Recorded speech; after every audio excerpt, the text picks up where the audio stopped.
Você vai refazer tudo. A voz ecoou pelo pátio da mansão como um trovão seco. O pedreiro parou, sujo de cimento, suor escorrendo pelo rosto, mãos calejadas de anos de trabalho pesado. À sua frente, de braços cruzados, estava Eduardo Montenegro, empresário rico, dono da mansão, conhecido na cidade por ostentar carros de luxo, relógios caros e um ego ainda maior. Mas, senhor, o projeto foi seguido exatamente como... Não me interrompa! Eduardo gritou. Se acha que eu fico rico aceitando o erro de pedreiro? Os outros trabalhadores baixaram a cabeça. Ninguém ousou falar, porque ali, quem tem dinheiro, manda. Quem não tem, obedece. Eduardo caminhou lentamente até o muro recém-erguido, passou a mão na superfície e fez uma careta. Isso aqui está torto. O pedreiro respirou fundo. Não está, senhor. Inclusive o engenheiro, pedreiro, tudo igual. Eduardo riu com desprezo. Gente que vive de empréstimo, contando moeda, pedindo pix no fim do mês. Algumas risadas surgiram, nervosas. O pedreiro sentiu o sangue ferver. Não pela acusação, mas pela humilhação pública. Sabe por que você vai refazer tudo? Continuou Eduardo. Porque eu posso. Porque eu pago. Porque aqui, quem é rico, não erra. Ele se aproximou ainda mais. E se não gostar, pode ir embora. Tem fila de gente pobre querendo seu lugar. O pedreiro apertou os punhos. Estava sendo humilhado diante de todos, reduzido a nada, tratado como lixo humano. Agora anda! Eduardo apontou. E vê se aprende. Você nunca vai passar de um pedreiro. O silêncio foi absoluto. O empresário virou as costas, confiante, certo de que tinha vencido mais uma vez com o peso do dinheiro. O que ele não fazia ideia é que aquele homem simples de botas gastas e roupa suja de cimento não estava ali por necessidade. E que, em poucas horas, o dono da mansão descobriria, da forma mais dura possível, quem aquele pedreiro realmente era. O pedreiro voltou ao trabalho em silêncio. Cada pá de cimento que ele levantava parecia mais pesada do que o normal. Não pelo peso físico, mas pelo peso da humilhação. Os outros operários evitavam contato visual, não por desprezo, mas por medo. Medo de sofrer o mesmo tratamento. O nome dele era Samuel. Poucos sabiam disso. Para a maioria, ele era apenas o pedreiro. Mas um homem simples, sujo de poeira, sem voz. Mas a verdade era outra. Samuel observava tudo com atenção. Os detalhes da construção, as falhas no projeto e, principalmente, o comportamento do empresário rico que se achava dono do mundo. Ele lembrava do convite que recebera semanas antes. Precisamos de alguém de confiança, dissera um antigo sócio. Alguém que enxergue além da aparência. Samuel tinha aceitado por um motivo muito específico. Não por dinheiro, não por necessidade, mas por justiça, porque aquela mansão não era apenas uma obra qualquer. Ela escondia contratos irregulares, notas frias, pagamentos suspeitos via Pix e empréstimos feitos em nome de terceiros. Samuel sabia disso e sabia também que Eduardo Montenegro não era apenas arrogante, era perigoso. Naquela manhã, enquanto era humilhado, o celular de Samuel vibrou no bolso. Uma mensagem curta. Confirmado. Ele não respondeu. Apenas respirou fundo e voltou ao trabalho. Porque quando alguém aceita ser humilhado em silêncio, não é fraqueza. Às vezes, é estratégia. E o empresário que acreditava controlar tudo com dinheiro estava prestes a descobrir que nem toda riqueza se vê por fora. Enquanto o sol subia sobre a mansão, Samuel já havia entendido algo que Eduardo Montenegro jamais entenderia. Quem grita demais, geralmente não enxerga nada. A obra seguia aparentemente normal. Cimento, martelo, barulho de serra. Mas por trás da rotina, algo mudava. Samuel observava, anotava mentalmente cada detalhe, cada conversa atravessada, cada ordem absurda dada pelo empresário rico, sempre cercado de bajuladores. Isso aqui vai ser pago por fora. Esse valor entra como manutenção. Faz um Pix depois, sem nota. Eduardo falava sem pudor. Para ele, dinheiro resolvia tudo. Silenciava fiscais, comprava assinaturas, apagava rastros. Samuel já tinha ouvido esse discurso antes, muitas vezes, em outras empresas, em outros escândalos. O que Eduardo não sabia é que cada palavra estava sendo registrada, não por celular visível, não por câmera óbvia, mas por algo muito mais perigoso: experiência. Samuel conhecia aquele roteiro, sabia exatamente onde terminava. No fim da tarde, Eduardo voltou à obra, dessa vez mais irritado. "Por que isso ainda não está pronto?" Samuel respondeu com calma. "Porque o senhor mandou refazer tudo." O empresário riu com desprezo. "Você devia agradecer por eu te dar trabalho. Tem gente aí fora pedindo empréstimo, devendo até o pescoço." Samuel levantou os olhos lentamente. "Trabalho não é favor." O silêncio caiu como um tapa. Eduardo se aproximou ameaçador. "Cuidado com o tom, pedreiro. Aqui quem manda sou eu." Samuel sustentou o olhar. Por enquanto. Foi rápido, quase imperceptível. Mas ali, naquele segundo, algo mudou. Eduardo sentiu um incômodo estranho, como se pela primeira vez não estivesse no controle. Ele virou as costas irritado. "Continue trabalhando." Samuel voltou ao serviço, mas por dentro sabia. O homem que o humilhou naquela manhã já tinha passado do ponto sem retorno. E quando alguém constrói uma mansão sobre mentiras, não importa o quão rico seja. O desabamento é só questão de tempo. Eduardo Montenegro não dormiu bem naquela noite. Não foi insônia comum. Foi inquietação. A imagem do pedreiro, calmo demais, firme demais, insistia em voltar à sua mente. Não combinava com alguém humilhado horas antes. Na manhã seguinte, ele chegou à obra mais cedo do que o normal. Queria reafirmar domínio, mostrar quem mandava. "Cadê aquele pedreiro?" perguntou seco. "Samuel? Já está trabalhando, senhor." Eduardo caminhou até o fundo do terreno e o encontrou conferindo medidas com atenção quase excessiva. "Desde quando o pedreiro confere projeto assim?" ironizou. "Vai me dizer que entende de engenharia agora?" Samuel respondeu sem olhar. "Entendo de estrutura." Eduardo riu, alto. "Estrutura eu entendo. Fiquei rico construindo impérios." Samuel finalmente virou o rosto. "Alguns constroem impérios, outros constroem ruínas." O empresário sentiu o estômago revirar. "Você está se achando demais." "Não", respondeu Samuel. "Só estou atento." Eduardo se afastou, incomodado. Chamou o gerente da obra de lado. "Esse cara... de onde veio?" "Indicação, senhor." "De quem?" O gerente hesitou. "Não sei ao certo." Aquilo não fazia sentido. Eduardo era obcecado por controle. Nada entrava em suas obras sem passar por ele. Ainda assim, aquele homem estava ali, livre, observando, silencioso. No escritório improvisado da mansão, Eduardo abriu o notebook. Começou a revisar contratos, pagamentos, transferências feitas via Pix. Tudo parecia normal, mas a sensação de estar sendo observado crescia. O celular vibrou. Uma mensagem anônima. "Nem todo pedreiro está aí por dinheiro." O empresário sentiu o coração disparar. Olhou pela janela. Samuel estava lá fora, trabalhando como se nada estivesse acontecendo. Eduardo engoliu seco. Pela primeira vez em anos, o homem que sempre usou dinheiro para calar tudo, sentiu algo que não podia comprar. Medo. E o pior.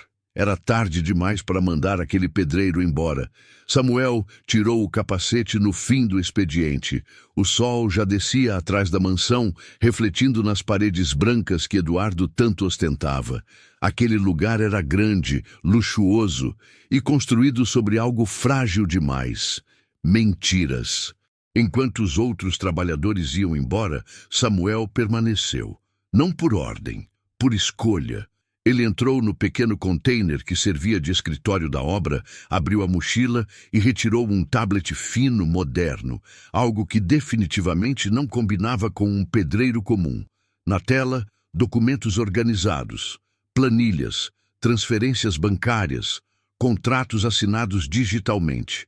Pagamentos via Pix para empresas recém-criadas, pedidos de empréstimo em nome de laranjas, desvios camuflados como custos de obra. Samuel sabia exatamente o que estava fazendo. Não era improviso, era um plano em andamento. Ele colocou um fone no ouvido e fez uma ligação curta.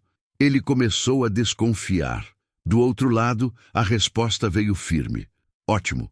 Isso significa que estamos perto. Samuel fechou os olhos por um segundo. A memória voltou com força. Anos atrás, ele estava do outro lado da mesa. Terno caro, sala envidraçada, empresa avaliada em milhões. Até Eduardo Montenegro aparecer. Com promessas, com charme, com aquele sorriso de quem sabe manipular. E depois, a traição. A empresa tomada, os contratos rasgados, o nome de Samuel jogado na lama, de empresário respeitado a homem humilhado pelo sistema. Agora, ironicamente, ele estava ali, coberto de poeira, chamado de pedreiro e sendo humilhado de novo. Mas dessa vez, ele tinha escolhido. Samuel saiu do container e cruzou o olhar com Eduardo, que observava de longe. O empresário tentou disfarçar. Virou o rosto, entrou na mansão. Samuel sorriu de leve, porque quando alguém que sempre se achou rico começa a sentir medo, é sinal de que a verdade está batendo à porta, e ela não pede licença. Naquela noite, Eduardo Montenegro reuniu 2 advogados na sala principal da mansão. Uísque caro, lareira acesa, tentativa desesperada de manter a pose. Quero saber tudo sobre esse pedreiro. Um dos advogados digitava rápido no notebook. Nome completo? Samuel. Só isso que sei. O advogado franziu a testa. Nenhum Samuel com esse CPF nas empresas terceirizadas. Eduardo sentiu o peito apertar. Como assim? Ou ele não existe, ou não é quem diz ser. O silêncio caiu pesado. Eduardo se levantou abruptamente. Então tira ele da obra. O outro advogado foi direto. Agora não. Se ele estiver coletando provas, demitir pode piorar tudo. A palavra provas ecoou como um tiro. Eduardo começou a andar de um lado para o outro. Isso é absurdo. Mas eu construí tudo isso com meu dinheiro. Um dos advogados respondeu com cuidado. Com todo respeito, parte desse dinheiro veio de operações que podem ser questionadas. Eduardo parou. Você está do meu lado ou não? Estou do lado da lei. O empresário sentiu o chão ceder. Ele lembrou da humilhação que impôs ao pedreiro, das piadas, do desprezo, da certeza de que era intocável por ser rico. Agora, o jogo havia virado. Do lado de fora, na obra escura, Samuel observava a mansão iluminada. Sabia exatamente o que estava acontecendo lá dentro. O medo tinha chegado. E quando o medo chega para quem sempre dominou com dinheiro, as decisões ficam erradas. Na manhã seguinte, Eduardo tentou uma última cartada. Aproximou-se de Samuel com um sorriso forçado. Vamos conversar.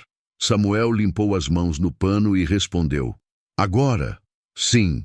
Eduardo abaixou a voz. Posso melhorar seu pagamento. Faça um Pix agora. Decide, ou te ajudo com um empréstimo, se o que preferir. Samuel o encarou em silêncio por alguns segundos. Depois respondeu. O senhor ainda acha que tudo se resolve com dinheiro? Eduardo engoliu seco. Então o que você quer? Samuel deu um passo à frente. Justiça. Foi ali que Eduardo entendeu. A humilhação que ele causou não tinha sido esquecida, e o pedreiro que ele tentou diminuir estava prestes a derrubar tudo. A manhã começou estranha na mansão. Carros desconhecidos estacionaram em frente ao portão. Homens de terno, pastas na mão, conversas baixas. Eduardo observava tudo da sacada, com o coração acelerado. Quem são essas pessoas? Perguntou ao gerente da obra. Disseram que vieram fazer uma vistoria. Eduardo sentiu o estômago embrulhar. Minutos depois, Samuel chegou. Mas não veio com um uniforme de pedreiro. Veio de camisa social escura, sem poeira, sem capacete, sem botas gastas. O contraste foi brutal. Eduardo desceu as escadas rapidamente. O que é isso? Rosnou. Cadê sua roupa de trabalho? Samuel respondeu com calma. Hoje eu não vim trabalhar como pedreiro. Eduardo riu nervoso. Então veio fazer o quê? Samuel deu 2 passos à frente. Vim encerrar um ciclo. Os homens de terno se aproximaram. Um deles abriu a pasta e falou com voz firme. Senhor Eduardo Montenegro, estamos aqui para notificá-lo oficialmente. Eduardo empalideceu. Notificar de quê? Samuel continuou. Fraude contratual, lavagem de dinheiro, uso de laranjas. Cada palavra era um golpe. Você não passa de um pedreiro, Eduardo gritou desesperado. Samuel sustentou o olhar. Eu fui sócio da sua primeira empresa. Silêncio absoluto. A empresa que você tomou. Eduardo sentiu as pernas falharem. Samuel continuou sem elevar a voz. Eu assinei contratos que você falsificou. Eu reconheci transferências feitas por Pix. Isnes. Eu identifiquei os empréstimos que você jogou nas costas de terceiros. O empresário tentou recuar. Isso é mentira. Um dos homens de terno falou. Temos provas. Samuel deu o golpe final. E eu aceitei ser humilhado para que você se sentisse seguro. Eduardo olhou ao redor. A mansão, o símbolo máximo de sua riqueza. Tudo parecia desmoronar. Você fez isso de propósito? Samuel respondeu. Você me humilhou porque achou que eu não era ninguém. E esse foi o seu maior erro.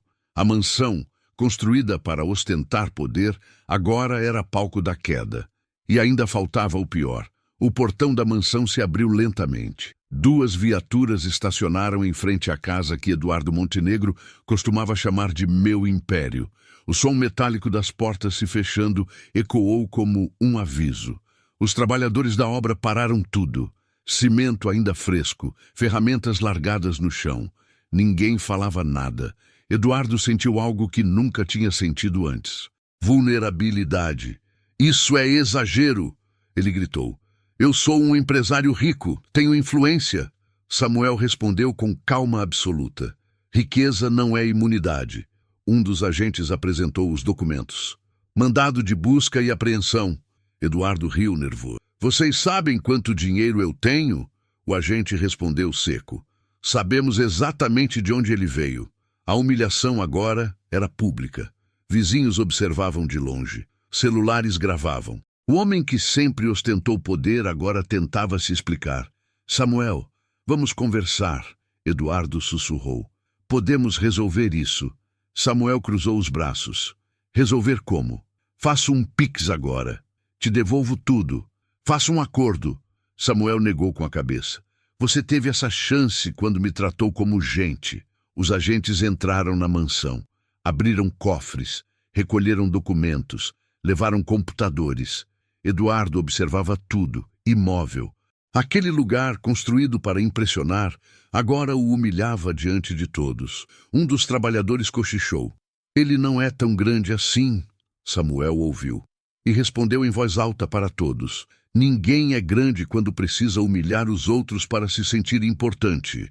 Eduardo abaixou a cabeça. Pela primeira vez, o homem rico sentiu o peso da palavra humilhado. E ainda não tinha acabado.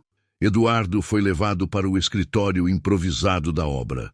Não algemado, mas cercado. Era o suficiente. O homem que sempre mandou agora aguardava. E esperar para alguém acostumado a mandar é uma forma cruel de humilhação. Samuel, ele disse com a voz mais baixa do que nunca. Você venceu. Samuel permaneceu em pé. Isso não é um jogo. Eduardo passou a mão no rosto. Eu posso resolver isso. Conheço pessoas. Tenho dinheiro. A palavra saiu quase como um pedido. Faço um Pix agora. Quito tudo. Pago indenização. Te dou participação.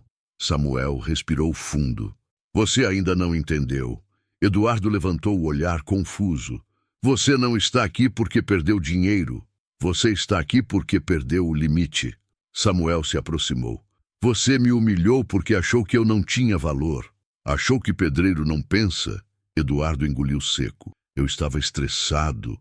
Você estava confortável, corrigiu Samuel. Confortável demais para respeitar alguém. Um dos agentes entrou na sala. Senhor Eduardo, precisamos de mais alguns esclarecimentos. Eduardo olhou para Samuel desesperado. Me ajuda. Samuel respondeu com firmeza. Eu tentei te ajudar no dia em que você escolheu humilhar. Eduardo abaixou a cabeça. Ali, finalmente, o empresário rico percebeu. Não foi o dinheiro que o traiu, foi o caráter. E quando o caráter cai, nenhuma mansão fica de pé. Enquanto Eduardo aguardava, suando em silêncio, Samuel saiu da sala e caminhou lentamente pela obra. Cada passo ali tinha um peso simbólico. Foi naquele mesmo terreno, anos antes, que tudo começou. Samuel não era apenas um ex-sócio. Ele foi o homem que tirou Eduardo do nada. Quando Eduardo ainda morava de favor, era Samuel quem tinha crédito no mercado. Era ele quem assinava contratos. Era ele quem tinha visão. A primeira construtora nasceu de um aperto de mão. Samuel investiu conhecimento. Eduardo entrou com ambição. Por um tempo funcionou, até o dia em que Samuel descobriu movimentações estranhas, pagamentos feitos por fora, valores transferidos via Pix para contas desconhecidas, pedidos de empréstimo em nome da empresa sem aprovação. Quando confrontou Eduardo, ouviu a frase que mudaria sua vida. Você é só o técnico, quem manda sou eu. Pouco depois, veio o golpe. Contratos adulterados, assinaturas falsificadas. Samuel foi removido da sociedade e ainda acusado de má gestão. Perdeu tudo. Nome, empresa, crédito. De empresário respeitado, virou um homem humilhado pelo sistema. Enquanto Eduardo crescia, ostentava, se tornava rico, Samuel reconstruía a própria vida em silêncio. Estudou, trabalhou, esperou. Até que anos depois, recebeu uma ligação. Ele vai construir uma mansão. Samuel sorriu pela primeira vez em muito tempo. Então é agora! Não para vingança, mas para fechar um ciclo. Ele aceitou entrar na obra como pedreiro porque sabia. Nada revela mais o caráter de alguém do que o modo como trata quem acredita estar abaixo. E Eduardo fez exatamente o que sempre fez. Humilhou. Samuel voltou para a sala onde Eduardo estava sentado. Olhou para ele e disse com calma: Você não caiu hoje. Você caiu no dia em que achou que dinheiro substitui caráter. Eduardo não respondeu, porque pela primeira vez não havia argumento possível. A sala estava silenciosa demais. Eduardo permanecia sentado, com os olhos fixos no chão de concreto ainda inacabado. O mesmo chão que ele havia usado para humilhar tantos homens. Agora parecia engoli-lo. Samuel ficou de pé diante dele, não como pedreiro, não como ex-sócio, mas como alguém que finalmente recuperou a própria voz. Você sabe o que mais me destruiu? Samuel perguntou em tom baixo. Eduardo não respondeu. Não foi perder a empresa, não foi perder o dinheiro. Samuel deu um passo à frente. Foi ser tratado como se eu não valesse nada. Eduardo respirou fundo, derrotado. Eu errei. A palavra saiu fraca, pequena demais para anos de humilhação. Errou quando? Samuel questionou. Quando roubou? Ou quando me chamou de ninguém? Eduardo levantou o olhar com os olhos marejados. Eu deixei o dinheiro me mudar. Samuel assentiu. Não, o dinheiro só revelou quem você sempre foi. Um dos agentes se aproximou. Precisamos encerrar. Eduardo se levantou lentamente. Já não havia pose, já não havia arrogância. Apenas um homem rico, agora humilhado, encarando as consequências. Antes de sair, ele se virou para Samuel. O que vai fazer agora? Samuel respondeu com firmeza. Vou devolver o que você tomou e garantir que ninguém mais precise se ajoelhar para quem acha que tudo se compra com Pix. Eduardo saiu. E naquele momento, Samuel percebeu algo poderoso. A justiça não precisa de gritos, ela só precisa de tempo. A mansão continuava ali, mas o dono jamais seria o mesmo. E o final dessa história estava a um passo. Meses depois, a mansão nunca foi concluída. O que deveria ser o maior símbolo de ostentação de Eduardo Montenegro virou apenas uma estrutura vazia. Concreto exposto, paredes inacabadas, silêncio. O empresário rico perdeu contratos, credibilidade e aliados. Continuou com dinheiro, é verdade, mas sem respeito, porque há algo que nem todo milionário entende a tempo. Dinheiro compra coisas, não compra caráter. Samuel seguiu outro caminho. Recuperou a empresa que ajudou a construir, não para ostentar, mas para fazer diferente. Pagou cada trabalhador corretamente, nunca atrasou, nunca humilhou, nunca confundiu liderança com medo. Alguns ainda lembravam dele como o pedreiro, e ele nunca corrigia, porque sabia que aquela experiência valeu mais do que qualquer título. Foi ali que eu vi quem as pessoas realmente são. Eduardo tentou em vão negociar acordos. Falou em empréstimo, em devolução, em resolver tudo com Pix. Mas era tarde. A verdadeira dívida não era financeira, era moral. Samuel passou pela antiga obra uma última vez. Olhou para a mansão inacabada e pensou: quem constrói algo sobre humilhação nunca termina nada. E ali ficou a maior lição dessa história. Quem humilha hoje pode ser o humilhado amanhã. Quem respeita constrói algo que não desmorona. E quem se acha grande por ser rico, muitas vezes é pequeno por dentro. Fim.